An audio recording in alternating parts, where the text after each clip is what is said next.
suppose next week something comes up and I get this big opportunity and I leave the country and I start working outside the country. Then you guys are lost if I don't teach you how to be independent. So I want everybody to be independent. Every step that you take is your destination. Remember that. Every step that you take is your destination. That's your destiny. That's the joy. Because you live in the now. Every step that you take is right now.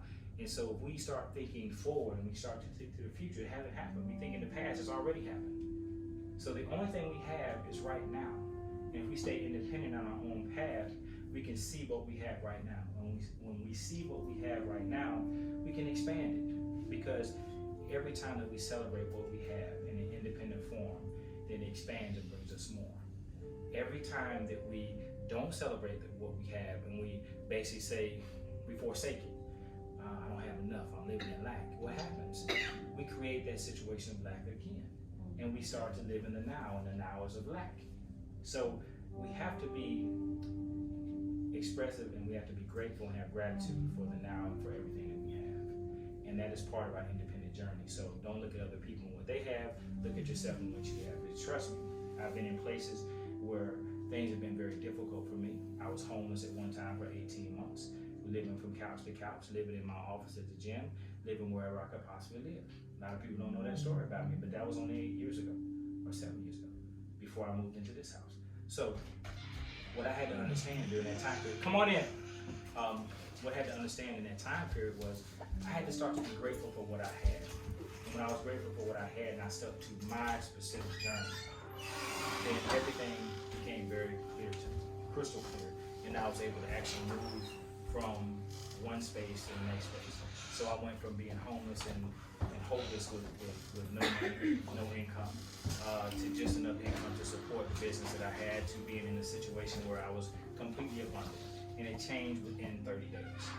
Because I stopped and I started to see the reality of my life. And I became grateful for what I had. And I was just like, I don't have a home, a house, but I got an office and I got a shower and I got this and I can live here easily. You know, it might have been a little more stressful because I had to get up at 4 o'clock in the morning, walk the dog and hide everything before everybody came in and then get myself straight and then pop up like, hey, I just got here. You know, so I played that game for about 10 months. So it was a little stressful, but I was able to do it. And I still was able to see within 2 or 3 months what was going on to change the dynamics of the business so that money started coming in. And then I was able to stack a lot of money and I was able to purchase the things that I wanted to purchase. So that's just an idea for you to understand. Live in the now and understand and be grateful for what you have, because when you get to that state of gratefulness, then more great stuff comes to you. And great is a part of gratefulness. So gratefulness brings you great stuff. So always remember that. Next part of this is each of us is immeasurably far from being perfect, as our Heavenly Father is perfect. And the task of perfecting our own life and character is one that requires all of our attention. So when we talk about independence, remember, this is something that requires all of our attention, so we don't have time to give the attention. Hey, how you doing? Hey, we don't have the time to give the attention to other people. We have to give ourselves the attention so that we can basically continue on our path and grow. When we do that, we prosper. And when it takes all of our attention, it also requires all of our willpower and energy, because our path is tough enough, just like I gave an example of my path. Had I just sat there and worried about other people and compared myself, or looked down on other people, or compared myself with other people, or worried about helping and fixing other people, I wouldn't have succeeded or gotten out of that rut, which is how I got into the rut. My whole life was dedicated to helping everybody else, to the point where I helped so many people so much that I didn't have nothing to say. And trust me, when you help people like that, people that you help are nowhere to be found. That's right. Nowhere. So just remember that. Take care of yourself. When you take care of yourself and you're on your line, you're on your square, you're able to then help others when you stay on yours. But don't ever give more of your attention to someone else than you give to yourself. Just always remember that. And that's not being selfish in a negative way, that's being selfish so that you can elevate yourself to help others. Because as you elevate, you can pull people up. But if you're staying right here and you're taking on weight, what happens is that boat starts to sink because you're not moving up. You don't have the buoyancy. If we allow our attentions and energies to be taken up in the efforts to keep others right and remedy their faults, we're wasting our own precious time. This is what I'm saying. We can't help other people. We can help them help themselves. We are like a plowman, each of whom has his team to manage and his plow to direct. And a plowman is a person who basically plows a field. And you're plowing a field so that you can draw a straight line so that you can plant your seed and your seed can sow. So if you think about it, if you're a plowman and you're plowing and you start focusing on the person beside you and not even just helping them, but focusing on them and not focusing on your own plow, your plow's gonna fail. That's right. So you get off your destiny, you get off your path. And when you get off your path, then you can't be in the highest or the righteous state of being that you're supposed to be in. So the state of independence allows you to stay focused on your path. And as you plow, you will start to create a space that will draw a team. When that team or that family or that tribe is drawn to you, they continue to plow and everybody plows in unity. But everybody's focused on their own deal. They're not focused on the next person. Hey, why are you plowing in front of me? I need to plow faster. You're not worried about that. Worry about your own space, your own pace. And what happens is sometimes that plow will turn and go that way because that is your calling, that is your destiny, that's your purpose. Don't be afraid to follow what your purpose is, but you do it independently. You do it as one person. You can't worry about everybody else. So if we worry about ourselves first and then we move in the positive direction, then we can bring light to others. But we can't bring light to anybody if we don't have light ourselves. And light is basically turning ourselves to the light of God and facing that. And that's pretty much where it comes to. It's like when you look to the side, you look to the right or the left of what you're plowing, you're going to basically plow a crooked line. You're going to get off your path. So always stay focused on your light. Always stay focused on what you're supposed to be focused on, not what else is out there. And as you do that, you will become in your highest harmony, in your unity. All right?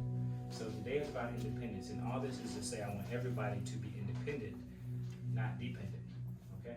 And that means anything. That's not just me when people calling and asking for help with doing this. And people say, well, you're the magician, you can do everything. Yeah, I can. I can do just about anything that I want to do. Yes, I can. However, my light of God is the same light of God that you have. So there's no difference.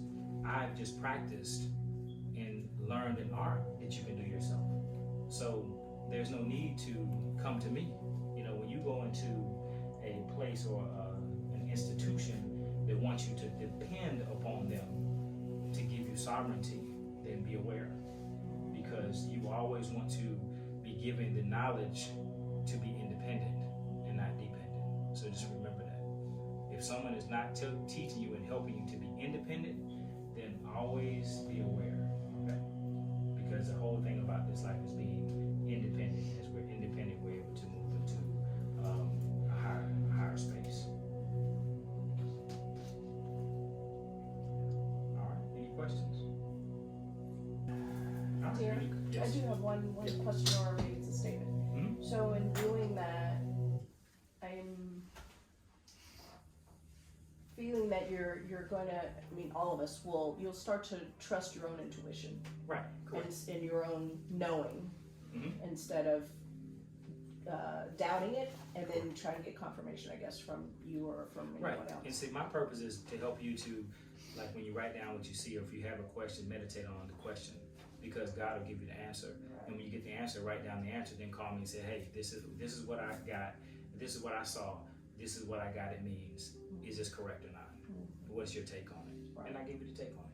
Now sometimes you won't get the answer, and if you don't, then ask me and I'll say, okay, well look at it like this. Sometimes I'll give you hints to look forward and figure it out yourself. Sometimes I'll give you the answer, but I'm not gonna give you the answer and talk to you for 30, 45 minutes about it. Right.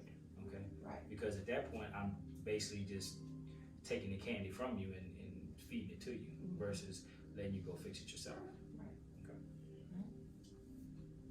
All right. Any other questions? I have a comment. Comment. Give me the comment box, Ariel. Greetings, everyone. For those that relate to this, this is called a Shabbat. Shabbat, the word Shabbat, it means sensation. It means moving out of one rest is the common term, but moving out of one season cycle into something else, a cessation. Shabbat means. This is the, we'll start off. This is the dawning of the age of Aquarius. Anybody ever heard that? Yes, fifth dimension. It was, huh? Fifth dimension. Fifth dimension, right? Okay, real quick. Right now, the sun is in Aquarius, right? Use that particular terminology. There are other names for that. It's the 11th sign. 11 is a master number, right? But there's something else worthy of our attention, and that is that the planet that rules Aquarius is called Uranus. The planet Uranus is in Taurus. It's like heaven, okay. Thy will be done on earth as it is in heaven. Anybody ever heard that? As above, so below? Yes, Ever heard that? Taurus is an earth sign, and Aquarius is it's an air sign, a fixed air sign, and Taurus is a fixed earth sign. It's like the two of them are converging right now at the time that Aquarius is circumnavigating. It might be a little high. The point is that as we talk about independence, this is the most perfect opportunity to grasp and apply that. Amen. As far as the planetary alignments are, because everything is above and below. So as we talk about and meditate on our own independence, we have here in our minds, and we have the planets in the above and below that are basically aligning to what we meditate on here comes into the above and actually comes back into the below. So above is so below. So what is on heaven is on earth, and what's on earth is on heaven. So basically, because we're in this state of energy right now, meditating on independence will bring it to us faster, will align us. So as we put it in our minds, it'll come into our hearts or into our bodies.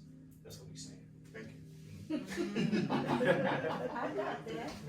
I'm just making sure I had some people freak out. Mark Shirel is very, very advanced. So sometimes it's talking. It goes over my head. I just have a good knack to be able to translate.